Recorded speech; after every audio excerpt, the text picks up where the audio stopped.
Today's book is The Butter Battle Book by Dr. Seuss.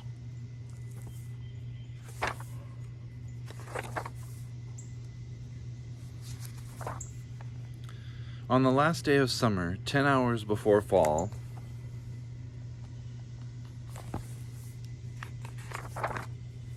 my grandfather took me out to the wall.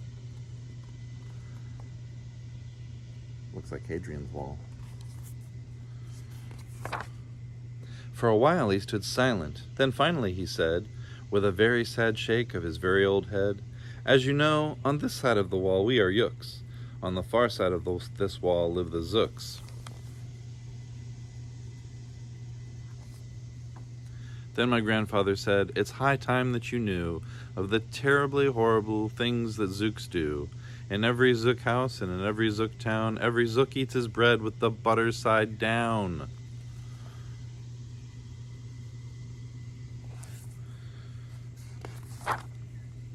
"But we Yooks, as you know, when we breakfast or sup, spread our bread," Grandpa said, "with the butter side up." "That's the right, honest way," Grandpa gritted his teeth, "so you can't trust a Zook who spreads bread underneath. Every Zook must be watched. He has kinks in his soul. That's why, as a youth, I made watching my goal, watching Zooks for the Zook-watching Border Patrol."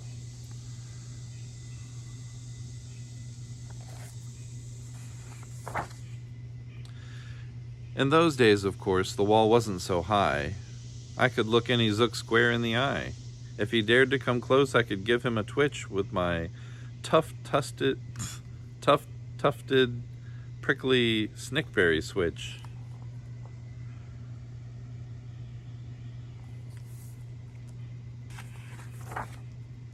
For a while that worked fine. All the Zooks stayed away, and our country was safe.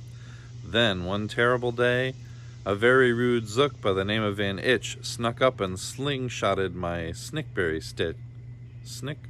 switch.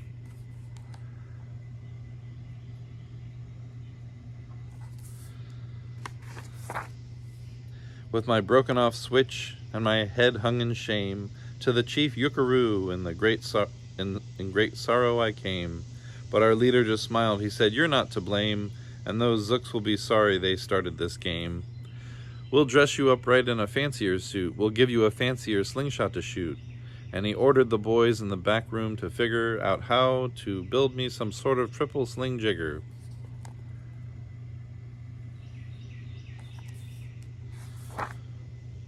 With my triple sling jigger, I sure felt much bigger. I marched up to the wall with great vim and great vigor, right up to Van Itch with my hand on the trigger. "I'll have no more nonsense," I said with a frown, "from Zooks who eat bread with the butter side down." Van Itch looked quite sickly. He ran off quite quickly.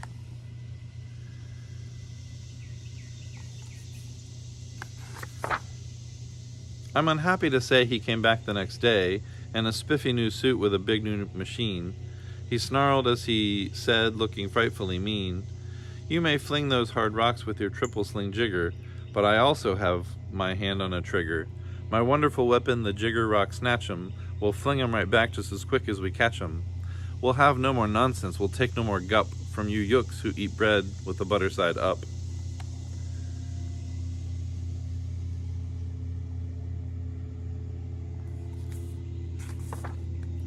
"I have failed, sir," I sobbed as I made my report to the chief Yookaroo in the headquarters fort. He just laughed. "You've done nothing at all of the sort. Our slingshots have failed. That was old-fashioned stuff. Slingshots, dear boy, are not modern enough. All we need is some newfangled kind of a gun. My boys in the back room have already begun to think up a walloping whiz-zinger one. My bright boys are thinking. They're on the right track. They'll think up quick, and we'll send you right back."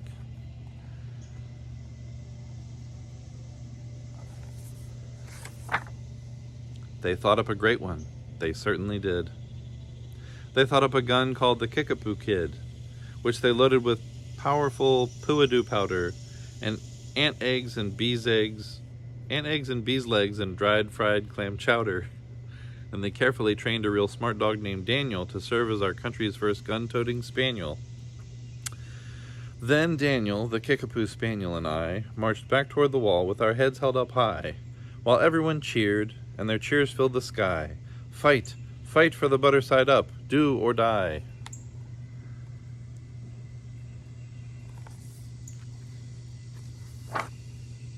Well, we didn't do, and we didn't quite die, but we sure did get worsted, poor Daniel and I. Van Itch was there too, and he said, the old pig, the boys in my back room invented this rig, called the 8-nozzled elephant-toted boom blitz. It shoots high explosives, sour cherry stone pits. It will put your dumb kickapoo kid on the fritz. Poor Daniel and I were scared out of our wits.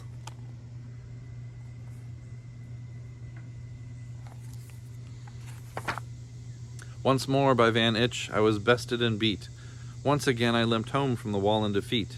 I dragged and I sagged, and my spirits were low, as low as I thought they ever could go, when I heard a boom-bah and a diddle-dee-dill, and our butter-up band marched up over the hill.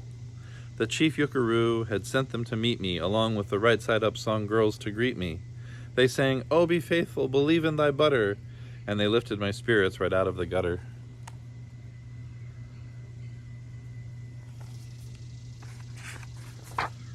My boy, smiled Chief Yuckaroo, we've just voted and made you a general. You've been promoted. Your pretty new uniform's ready. Get in it. The big war is coming. You're going to be in it. And what's more, this time you are certain to win it.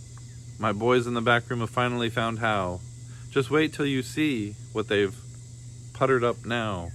In their great new machine, you'll fly over the wall and clobber those butter-down zooks one and all.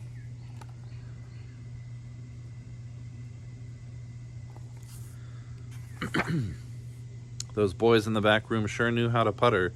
They made me a thing called the utterly sputter, and I jumped aboard with my heart all aflutter and steered toward the land of the upside-down butter.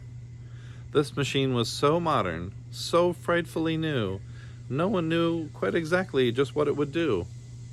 But it had several faucets that sprinkled blue goo, which somehow would sprinkle the zooks as I flew, the gum up the upside-down butter they chew.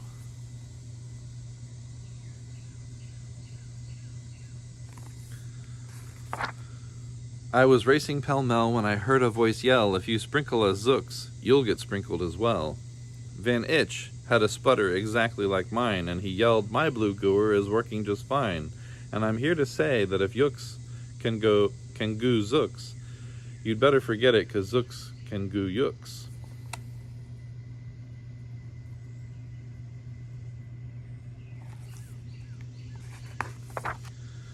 I flew right back home, and as you may have guessed, I was downright despondent, disturbed, and depressed.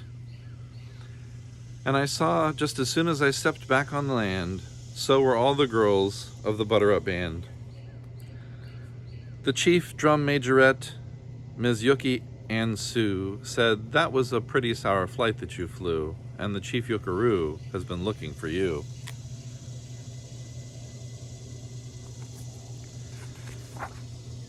I raced to his office. The place was a sight.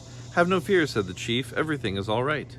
My bright backroom boys have been brighter than bright. They've thought up a gadget that's newer than new. It's filled with mysterious moo-laka-moo, and can blow all those zooks clear to Salamagoo. They've invented the Bitsy Big Boy Boomeroo.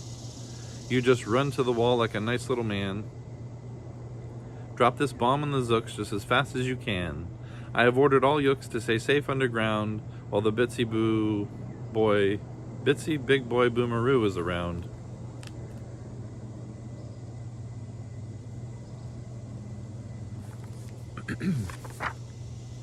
As I raced for the wall with the bomb in my hand, I noticed that every last yook in our land was obeying our chief Yuckaroo's grim command. They were all bravely marching with banners aflutter down a hole for their country and right side up butter.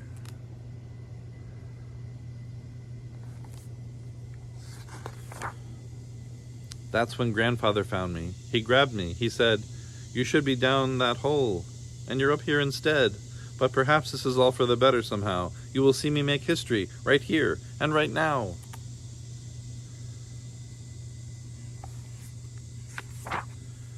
Grandpa leapt up on that wall with a lopulous leap, and he cleared his hoarse throat with a bopulous beep. He screamed, Here's the end of that terrible town full of Zooks who eat bread with the butter side down.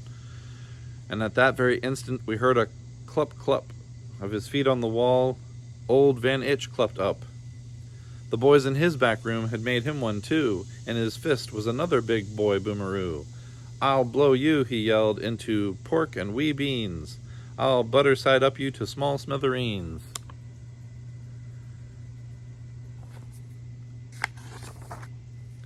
Grandpa, I shouted, be careful, oh gee, who's going to drop it, will you or will he? Be patient, said Grandpa, we'll see, we will see.